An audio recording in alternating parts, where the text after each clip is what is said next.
Okay, I think it's time to jump right into another episode of Avestria's Women's Health webinar series. Thank all of you for joining us today and for being a part of these webinars. We are extremely excited to bring our portfolio companies and experts in women's health to you, and today is no exception.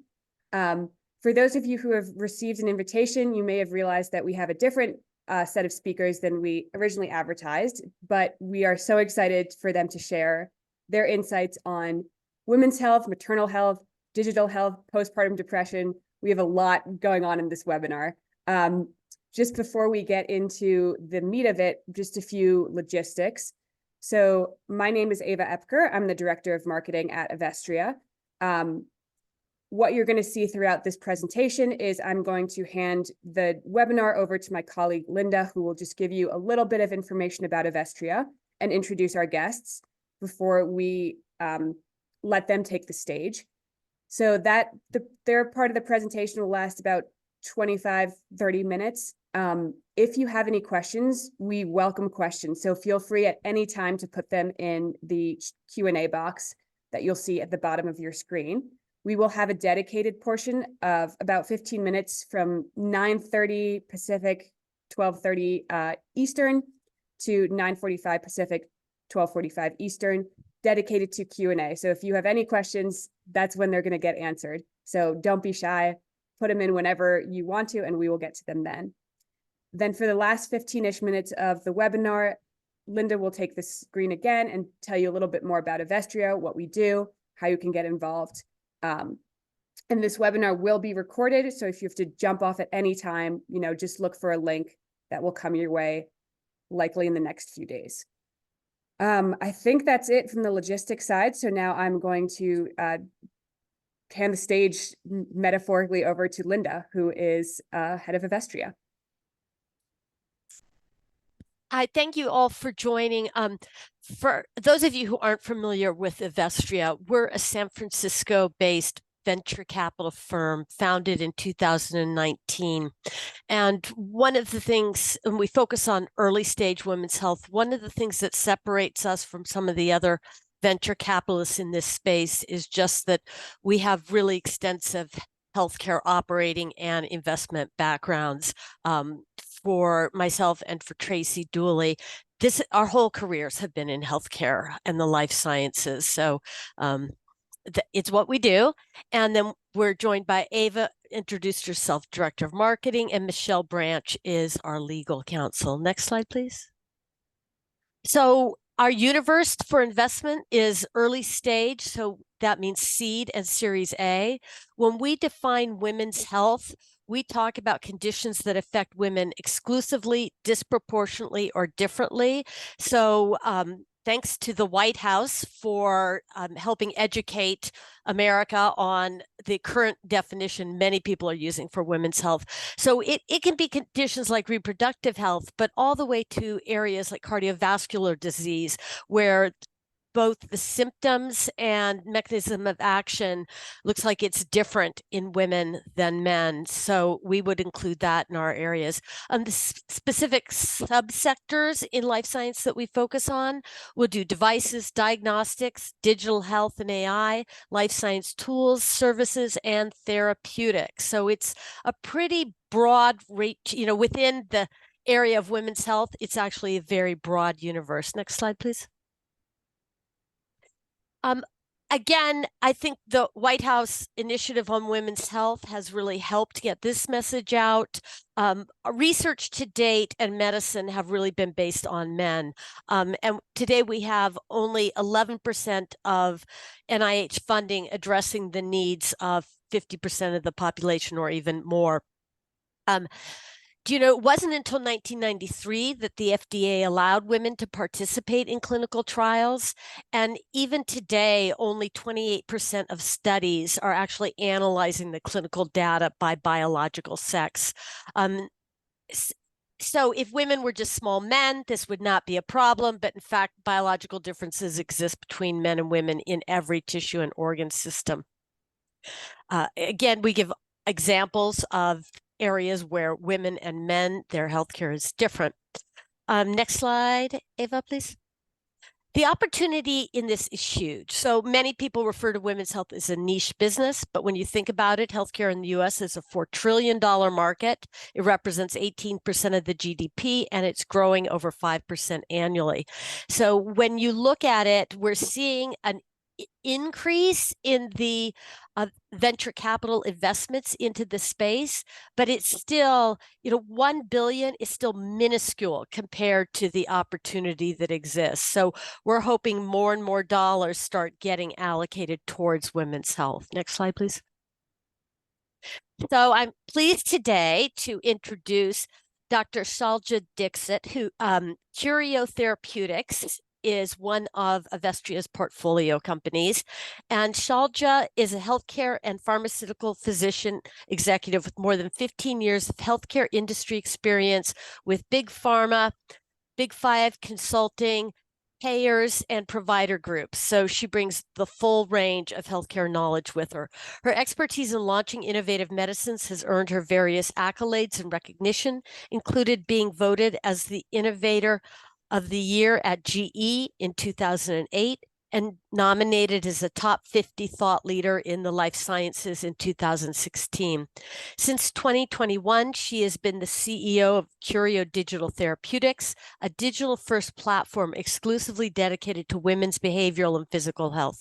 Shailja holds a master's degree in informatics and a master's degree in public health from Columbia University in New York. Joining Shailja today will be Dr. Alice Domar. Ali is an expert on stress and infertility. Her work has focused on the application of health psychology to women's health, including PMS, infertility, endometriosis, and more. Ali is currently the Chief Compassion Officer and Director of Research at Inception Fertility. She's a part-time associate professor in obstetrics, gynecology, and reproductive biology at Harvard Medical School, a senior staff psychologist at Beth Israel Deaconess Medical Center, and a best-selling author. And that makes me really tired to think that you do all of that, Ali, and that's your day job. Ali received her MA and PhD in health psychology from Albert Einstein College of Medicine and the Furkauf School of Professional Psychology of Yeshiva University. She finished her postdoctoral training at Beth Israel Hospital, Deaconess Hospital, and Children's Hospital. So we are thrilled to have them both help present to us today. I'll say that we've done a lot of work on trying to find a company that was doing something really innovative in mental health / postpartum disease, and we were thrilled to be able to invest in Curio. So I will let Shailja take it from here. Thank you so much, Linda and Eva. Really appreciate the introduction, and I must say appreciate the continued partnership and support from Avestria. We are really fortunate. It's just not. It takes truly a village. So it's not just about having the belief as seed investors. You guys came back again in our next round as well, but also providing the constant support that we get from Avestria. So I have a few slides, and I'm thrilled that Dr. Domar, I'll call her Ali, will be providing an unmet need overview. We are fortunate to be working with her, and there's no better person than her who practices emotional health and therapy, but also is a believer in digital and what we are doing. So I'm going to bring up my slide here. So let me know if once it's visible to everyone. Yes. You're able to see it? Yes. Yeah, okay. Great. Okay, great. So Curio is a company, as Linda said, we are dedicated to women's emotional health, utilizing evidence-based practices, validated solution, and leveraging our intelligent AI technology. It's a digital-first approach for women's health, and we'll talk more about the various elements that I evidence-based and validated solution, and how we bring those solutions to women at various stages. As you can see in this slide, the circle that you see on right side of your screen, that's our goal, to go across women's life cycle, because every life stage of women is different, has different challenges, different physiological challenges that also contribute to different emotional and mental health challenges. Our flagship work that we have started and done most of the work is in pregnancy and postpartum. We are right now working on reproductive health or fertility solution as well with Dr. Domar and Dr. Liz Grill.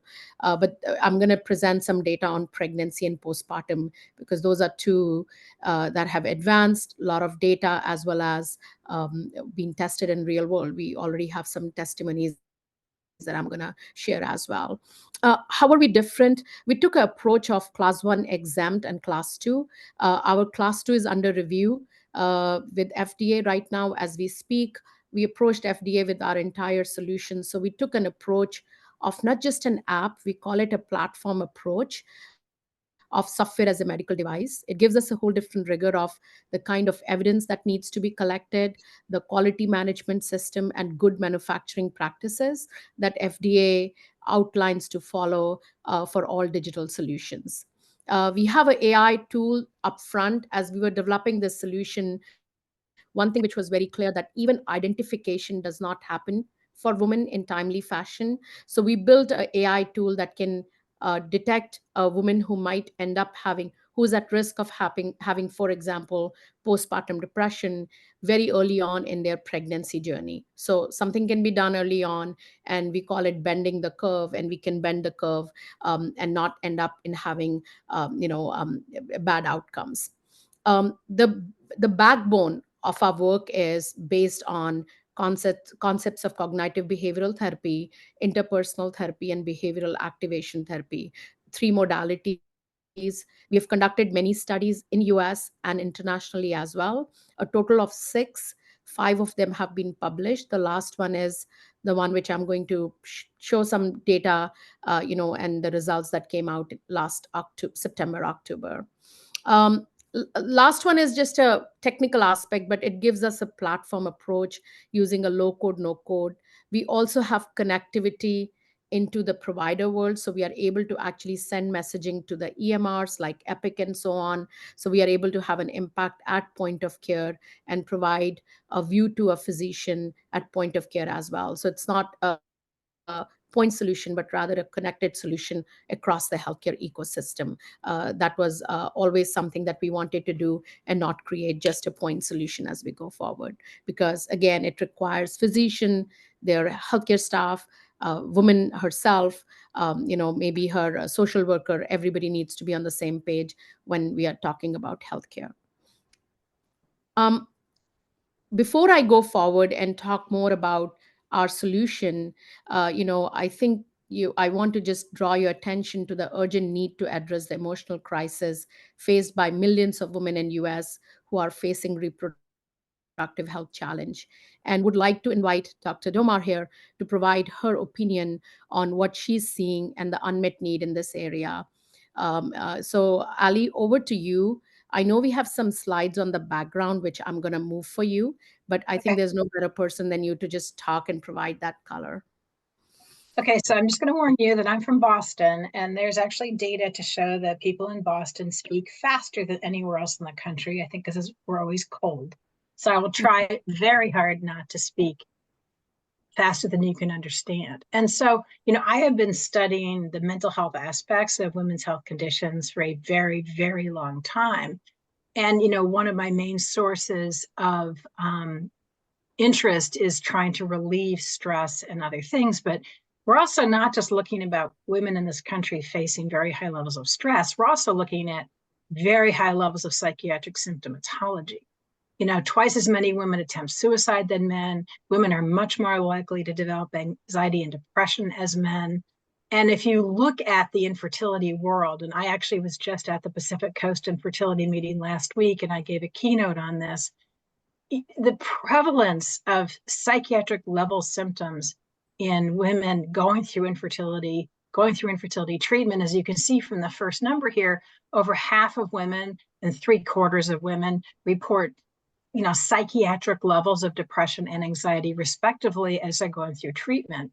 And, it's literally on the cover of People magazine. Celebrities are now coming out of the woodwork talking about how catastrophic infertility can be for them. But these are numbers that are comparable to cancer patients. I actually did a study many years ago showing that the stress levels, the anxiety and depression levels of women with infertility were equivalent to those of women with cancer, heart disease, and AIDS. And we don't think about that. People demean people going through infertility, but the psychiatric issues are very, very clear. We also know that the more depressed a woman is before she starts treatment, the more likely she is to drop out of treatment. And even in insured patients, the more anxious and depressed they are, the more likely they are to drop out. The emotional burden of care is the number one reason patients drop out. And by the time an individual or couple gets to treatment, the odds of them getting pregnant naturally are very low. So if they drop out of treatment, it means that they're probably never going to have a genetic baby. And as a psychologist by training, it breaks my heart that millions and millions and millions of people are not going to have biological children simply because they are too distressed. We also know that between 9 and 10% of women who are going through infertility report suicidal thoughts or attempts due to infertility. And, I look at the company I work for, and we have hundreds of thousands of patients. And if it means that almost 10% of our patients are at high suicidal risk, that is, not just dozens, it's tens of thousands of women. I was at a meeting at the European meeting last summer, and they did a survey in the UK, and they found that 40% of women who were experiencing infertility had had thoughts of self-harm. And right after COVID hit, and a lot of clinics were closed either voluntarily or involuntarily, one of the big clinics in New York City surveyed their patients after their cycle was postponed or canceled, and 22% of these women said their cycle being canceled was equivalent to the death of a child. Now, for people in the audience who may have experienced the death of a child, which is the worst thing that can happen to somebody, it may feel insulting to say that, but it's an example of the desperation of these women to want to have a baby. And, I was at this meeting last week, and what was so frustrating for me is there is truly nothing out there for infertility patients that they can rely on that's research-based. Next slide, please. So comparable for postpartum depression, we really don't talk. In fact, I did a big media interview last week about this. The risk of postpartum depression is high, especially in women of color. They're twice as likely to experience maternal mental health issues during or after their pregnancy. Very few women are screened. I mean, there's a easy Edinburgh postnatal scale, but only about 20% of women are screened. OBGYNs don't routinely screen patients for depression. And so most women who experience postpartum depression, and, I'm not talking about the baby blues. I can tell you after the birth of both of my kids, I had a couple tearful weeks until my mother told me to suck it up. I'm not talking about the baby blues. I am talking about people who have a true untreated postpartum depression, which means, these women may not be able to get out of bed. They cannot care for their baby. They don't bond with their baby. And it's an enormous mental health crisis out there. About 23% of postpartum deaths are actually attributed to mental health conditions. And, in Massachusetts, the whole world I don't know how many of you live in this area, but about a year ago, a young nurse had a postpartum depression, which probably was actually a postpartum psychosis that was so bad that she killed her 3 young children and then jumped out of a second floor window and is paralyzed. And, that's just one of thousands of tragedies which occur in the US every year. Next slide, please. So, Ali, before I go and talk about how Curio addresses this, I know you have worked extensively and researched extensively on the access issue and how digital can overcome some parts of that access issue that exists today, because clearly we have a supply and demand problem. We don't have enough trained, mental health therapists and specialists. Can you tell a little bit about your motivation of and your opinion on digital pathways or digital solutions to address this before I go into what we do at Curio?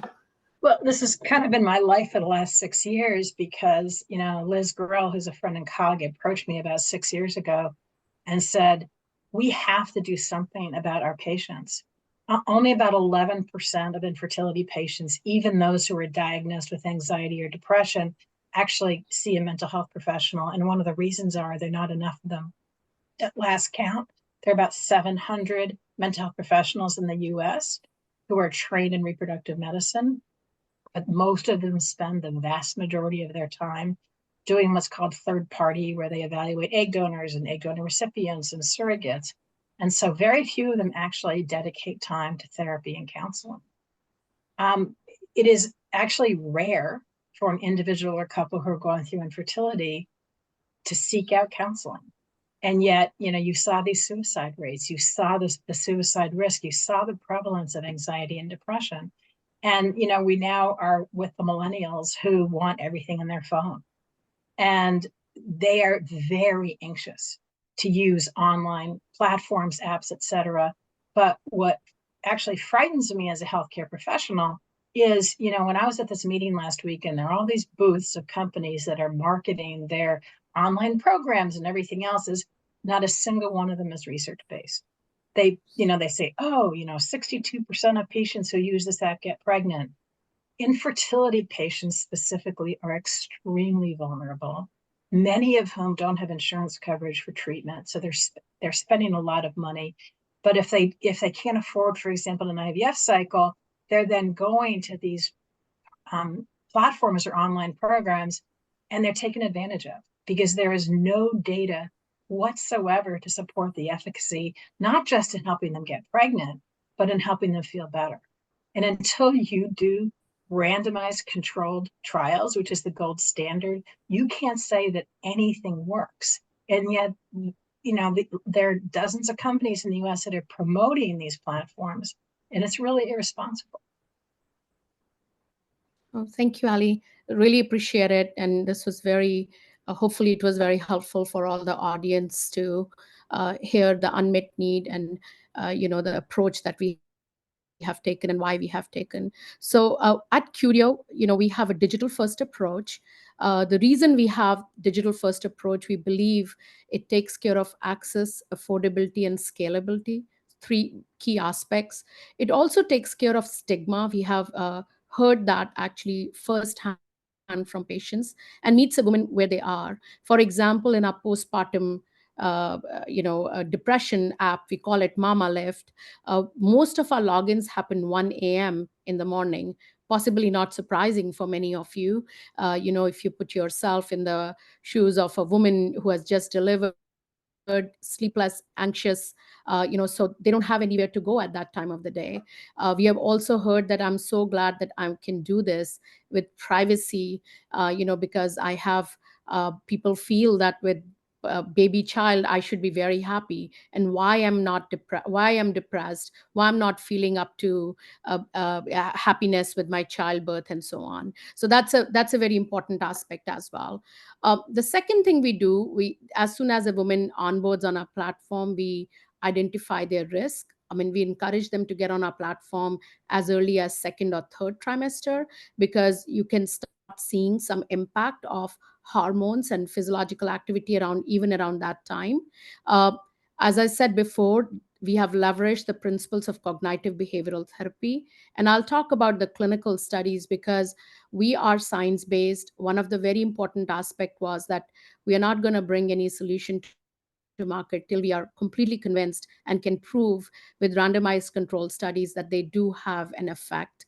And some announcements will be coming. We are actually partnering with some leading institutes in US, and they have selected us for their registries, for their usage within the hospital system, looking at our clinical data. As important as clinical data is, engagement with digital is often a question that's asked, that how do you make sure that somebody on your platform is engaged? So we have used a multimodal delivery system: audio, video, augmented reality, one of our very popular module, if I may say, gamification. So you see on this slide, this picture, they can get points. We nudge them in a very gentle way, tell them to keep on doing and engaging with the platform so that we can see an impact at the end of the 8-week module. It's a 8-week module. Typically, a mom or a woman will complete it in a 9 or 10 weeks because they skip few days here and there, and we allow that. Just a very quick, how does the journey work? Early identification, inbuilt screening. I think Ali talked about Edinburgh postpartum depression screening. That's baked into our platform because we saw oftentimes screening is not done.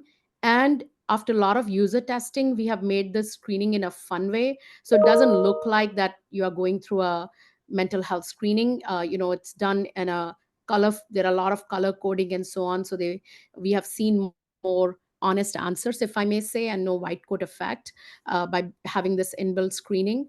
Then we have clinically validated daily learning. So a lot of the work can be done, I would say, in the app itself, in the 8 or 9 week module that we have. Every day they get what we call a digital dose of 10 minutes. And then there are some fun activities like health tracking. How are you performing? We are able to actually sync up with their watch, also tell them, oh, you didn't sleep well. Usually we have seen you report like more happier mood when you sleep well. Here are some strategies how you can take care of your sleep while you have a baby, because obviously you cannot expect to get 7-8 hours of at stretch sleep.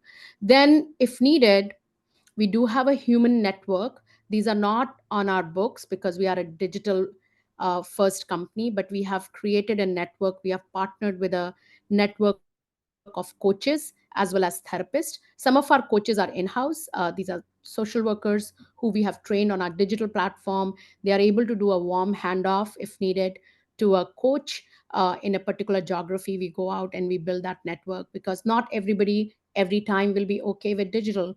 We do realize that some patient might escalate and need a therapist session. So we have partnered with therapy network. They get therapy and they come back to our platform and continue their journey. And I'll show 60% improvement overall in mental well-being. Some of our randomized control trials have even shown 75 and 82% improvement in the intervention arm.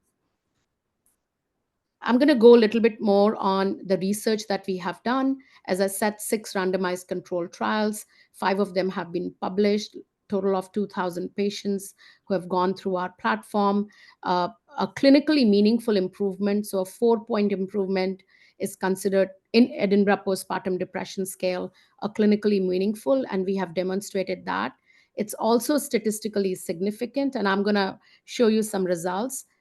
Plus, what we did was we actually went and spoke with a actuarial company and told them to do a ROI analysis.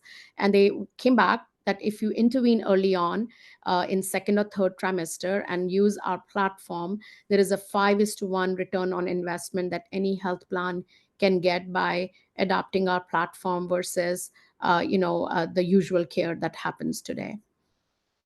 And this is all direct cost. We have not considered any indirect cost in our calculations. I'm going to just throw some light on a very recent study. It's called Summer Study that we did last year. This is for our class 2 device. We had our digital therapy, which is Mama Lift Plus, the class 2 product that we have, and compared it against treatment as usual, sham arm, right? So treatment as usual was the background, but the control arm was a sham arm as per guidance from FDA. The women who were involved was 18 to 50 years of old, who had given birth within 3 years prior to the study and have been diagnosed with mild to moderate postpartum depression. And 141, 2:1 randomization, 95:46. It was a decentralized trial. So very quickly, I just have one slide on efficacy, but I just want to draw your attention on the top number. numbers. 4-point improvement was our primary endpoint. And we see here about 86% improvement versus 11% with a very strong and impressive p-value. Our secondary endpoint was getting them below the diagnosable postpartum depression, which is EPDS score of 13 and below. And we again see that top numbers I'm looking at, 83% actually we were able to get them below the diagnosable EPDS range versus sham, which was only 32%. I think this is my last slide. Often the story coming from users is compelling. Last year, ever since we launched, we have been able to triage actually 3 women. And here is one of the de-identified testimony of a person who used our platform. She had complex mental health issues, EPDS score of 20, which is considered fairly high, recent experience with a miscarriage, and 1 older child, was uninsured and low income. And I'm going to just play what she What I like has to about say. it is the fact that it checks in. Like you can put how you're sleeping and how you're doing. I like that it has daily activities like for meditation and stuff like that. I really like the fact that if you're struggling, it will get you contacted with a therapist. Like I did today. That was something that I haven't been able to do upon getting down here to Austin. So that's really cool. And then what I would tell other women is to definitely take a risk and try something new and maybe trust them to act, because at first I was a little skeptical of, picking and answering to a person. And I just sympathize with any person who is going through postpartum or dealing with being a mother, and because I know it's tough, it's not easy. And I think they should really, take with what they get from this app and run with it, I think that was my last slide, just giving you a flavor of how it has worked in real world. And I think I can stop sharing and take any questions. I really appreciate this time to present our company and what we are doing to all of you. So Eva, back to you, I think. Thank the both of you. I know that for maybe some people in our audience, for us as well, that this is a very sad topic. So it seems not quite insensitive to say, but we are very, very happy that people in this space are addressing it. You are researching, you are building innovations. So thank you for that. And I'm sure mothers and people who want to be mothers around the world are thanking you as well. We do have a question. Well, actually, we have a comment, which I want to share, and then we'll get into the questions. But one of our listeners wrote, "Thank you so much for this. As a physician advocate for women's health and also a mom by IVF, what an amazing discussion. I thankfully did not experience postpartum or peripartum depression severe enough to lead to a clinical diagnosis. But the entire experience of losing an implanted embryo, going through a cycle as the last patient treated in my clinic before it shut down in COVID, and then life-threatening postpartum preeclampsia had a huge impact on our entire family. Wish that I had this resource." To the person who wrote that comment, good for you. That is amazing that you went through all that. And we're very pleased that you got to this space in your journey that you are now. And can I just add that there are probably a couple million women in the US who would have made the same comment. So all those women, you are fighters, and we salute you. That is incredible. We do have this is a question from someone in our audience. She also thanked you for doing this work. And then she asked, and Shailja, I think this is a question more for you. Who are you selling the solution to? Payers, employers? And how do women initially get onto the platform? Is it through an MD recommendation or through another source? Yeah, so a really good question. We are actually selling to employers, payers. Employers, we have launched at 4 employers last year, and expanding this year more.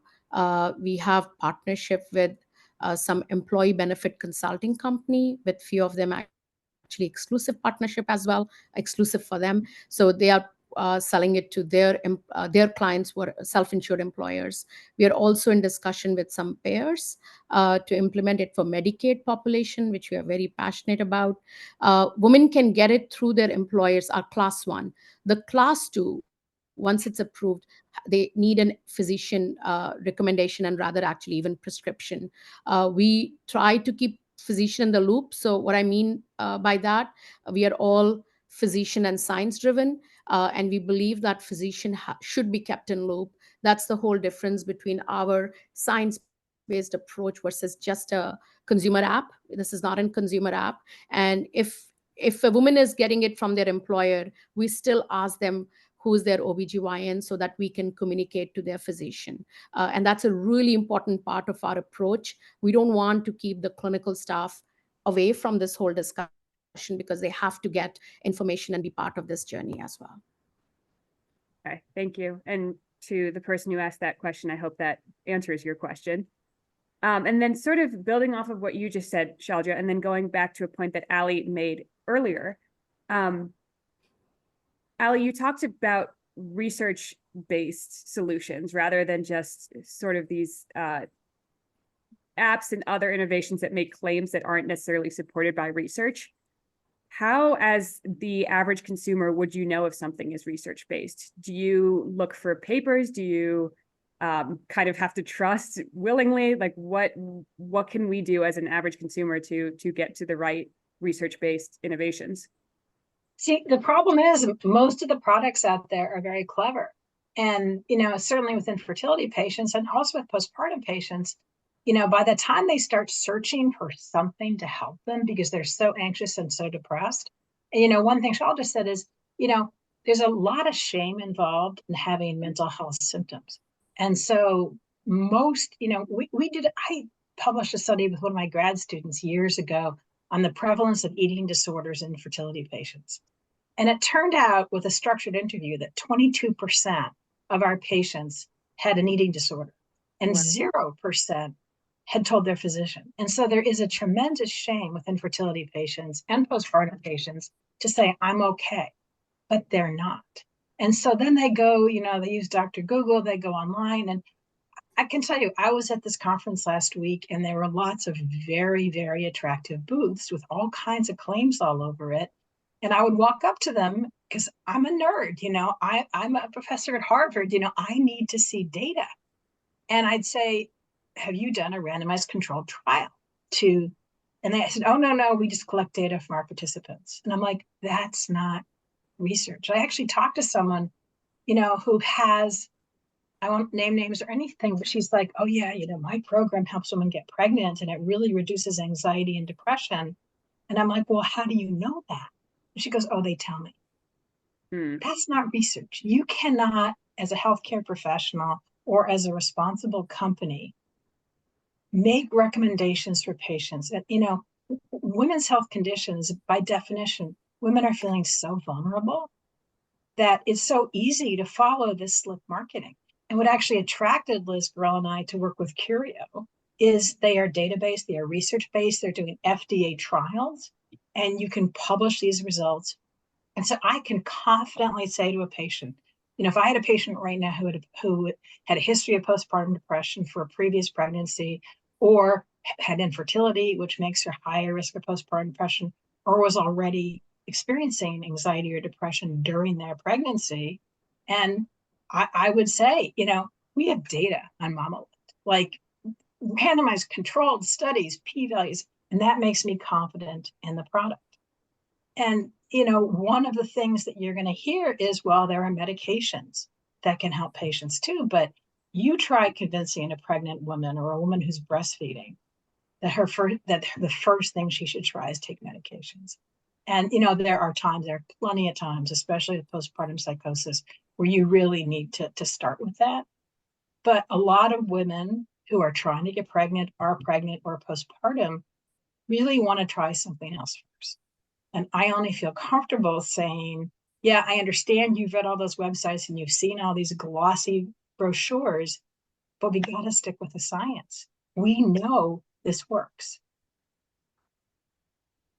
So it's a mixture of sort of consumer awareness and also using and utilizing trusted health professionals and looking for trusted services like Curios.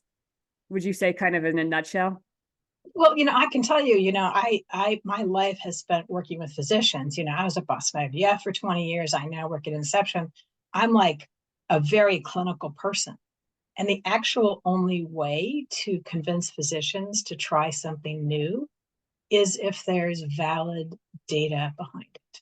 And if they see randomized controlled trials showing the efficacy and how much it'll benefit their patients, they're in. So, I mean, Shailja, that's I think a huge testimony to what you and Curio are doing and how you're approaching maternal health, starting with postpartum depression. Yeah, and even again, we are also at core scientists.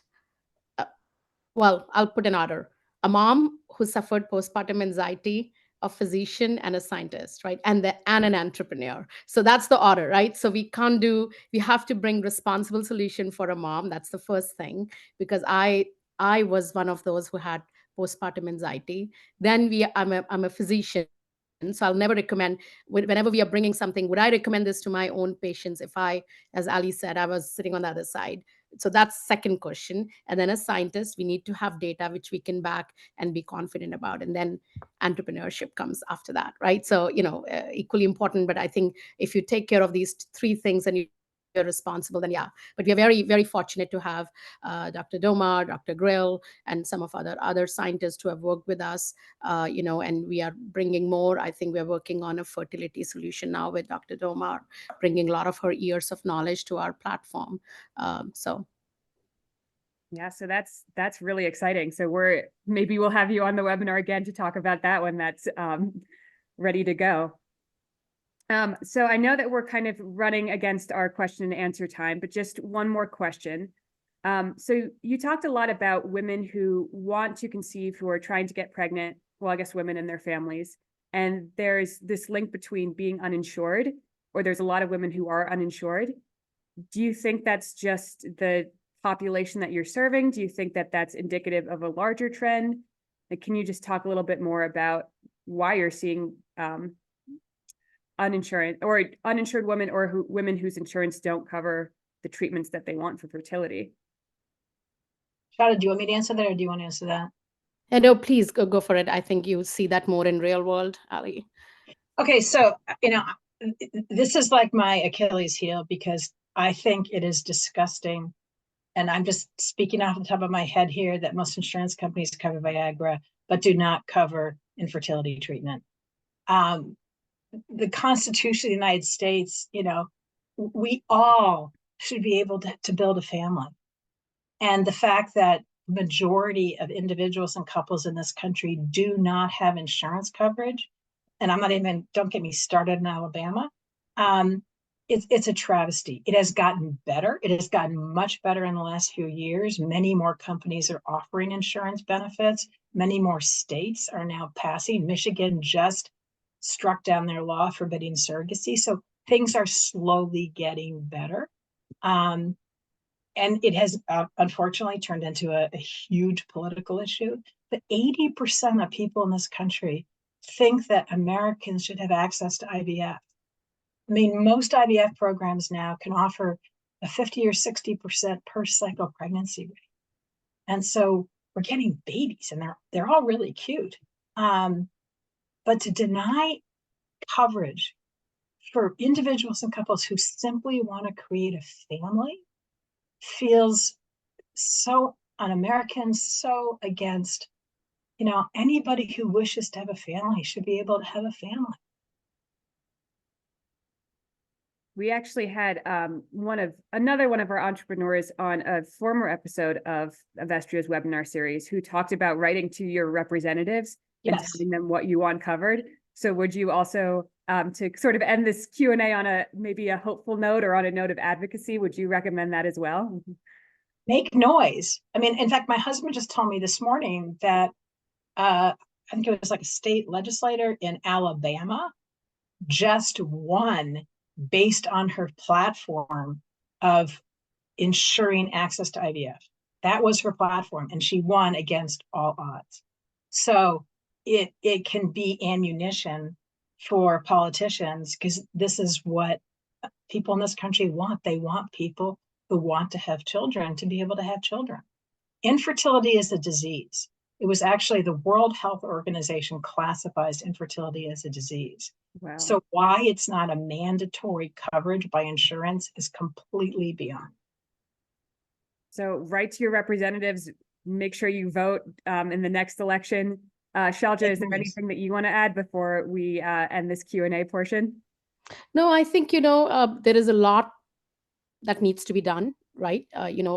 Again, we are talking to many insurance company. We don't even have good coverage for postpartum depression. And one of the frustration we hear is that it's so underreported. We know this, that it's about 30 to 40% women have some kind of spectrum. When we look at data, it's only 15%. We have talked to many women, and they said, yeah, nobody asked me questions in a proper way.